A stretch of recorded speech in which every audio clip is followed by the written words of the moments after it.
Bom dia! E aí, tudo bem com vocês? Então, tudo certo. Vamos lá. Continuando nossas atividades. Equação do segundo grau. Você já sabe identificar uma equação do segundo grau? Você já sabe dizer se uma equação é ou não é do segundo grau? Foi o que nós já aprendemos em aulas anteriores. Vocês também já sabem identificar os coeficientes de uma equação do segundo grau. Uma equação do segundo grau é dada pela fórmula geral, onde nós temos os coeficientes A, B e o coeficiente C.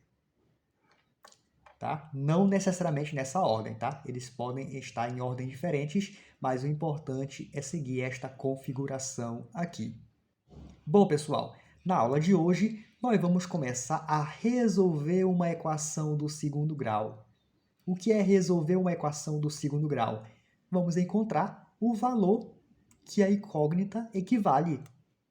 Quando nós encontrarmos o valor dessa incógnita, nós resolvemos a equação do segundo grau. Quando a equação é do segundo grau, sempre nós teremos dois valores a essa incógnita. Então aqui, olha, nós temos os coeficientes A e o coeficiente C. Quando nós tivermos esta configuração, uma equação incompleta, quando eu tiver apenas o coeficiente A e o coeficiente C, vamos resolver da seguinte maneira. Aqui temos um exemplo desta forma. Aqui nós temos o coeficiente A, que é o número 1, e o coeficiente C, menos 64. Todas as vezes que eu tiver apenas os coeficientes A e C, eu vou resolver da seguinte maneira. Ó. Eu vou fazer aquela regrinha que aprendemos lá em equação do primeiro grau. Antes da igualdade, eu deixo o termo que tem a incógnita, e tudo que não tem incógnita eu passo para o segundo membro. O zero é zero, é um valor neutro, então eu vou eliminar ele da minha equação. O meu 64 está negativo, ele vai passar para o outro lado positivo. Eu utilizo essa regra porque a maioria aprende dessa maneira, tá? Mas se você aprendeu da maneira que você adiciona mais 64 nos dois membros, para equivaler depois a isto aqui que eu coloquei, não tem problema, tá? Se você aprendeu desta outra maneira, tranquilo, tranquilo. Mas eu prefiro assim, que complica menos a cabeça dos alunos. Bom, chegamos aqui, eu vou aplicar agora as propriedades dos radicais. Perceberam que é um assunto puxando o outro? Então, de que maneira? O meu objetivo é encontrar o valor de x, e não de x ao quadrado. Portanto, eu tenho que eliminar esse doisinho aqui. Aí eu lembro o seguinte, olha, lá nas propriedades dos radicais, se eu tinha uma raiz quadrada de x ao quadrado, bem aqui tem o número 2 invisível, certo? Aí eu posso cortar o 2 com o 2 e o x fica fora da raiz. Só que, se eu coloco uma raiz quadrada no primeiro membro, eu tenho que colocar uma raiz quadrada no segundo membro.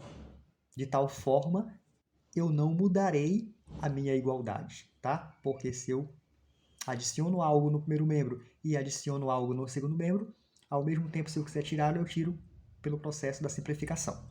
Tá? Então, eu faço esse procedimento para me fazer o quê?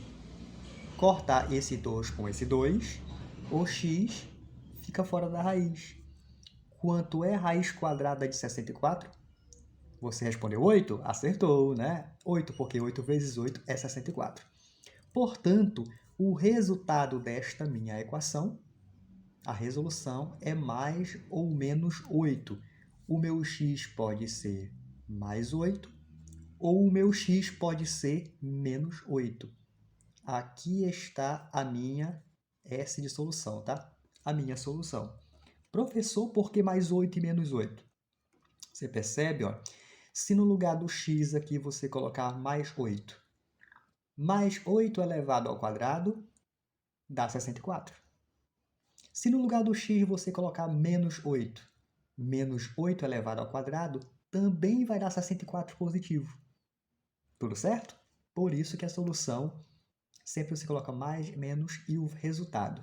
Um com sinal de positivo e outro com sinal de negativo. Ok, pessoal? Então é assim que eu resolvo uma equação quando eu tenho os coeficientes A e C.